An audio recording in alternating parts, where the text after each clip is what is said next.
O cribado no colexio de Carril aflorou un total de 26 positivos por COVID-19 no centro, uns contaxios que comezan a descender coa recuperación de 9, situando a cifra total nestes momentos en 17 contaxiados. A pesar desta melloría, dende a AMPA mostran a súa preocupación polo alto número de positivos. En primeiro lugar, dende a AMPA non pretendemos buscar culpables en toda esta situación, pero sí unha actuación ante o incremento de casos. Todos os positivos son alumnos do centro e non presentaron síntomas. Dende a AMPA non teñen constancia de que ningún familiar se contaxiase, aínda que máis dunha trintena permanecen en corentena por precaución. Os pais e nais piden axuda á Xunta para que garanta a seguridade no centro. No tocante á seguridade dos centros, consideramos que os centros son lugares seguros, pero que un aumento de caso debe ser considerado, polo que todo órgano competente debería tomar consciencia da situación e actuar con responsabilidade. Dende a AMPA tamén pediron a intervención do Concello.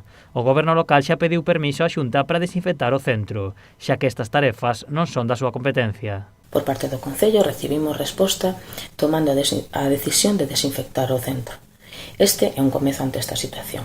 Para realizar a desinfección precisa que pasen 2 días tras a desinfección, polo que se realizará o vindeiro día 15, donde se realizará unha desinfección na totalidade do centro de Rosalía de Castro cunha máquina higienizadora. A desinfección do centro coincidirá coas vacacións do Entroido. Unha vez detectados os asintomáticos e coa súa recuperación, todo fai indicar que o alumnado poderá volver ao centro o vindeiro xoves 18 con bastante seguridade.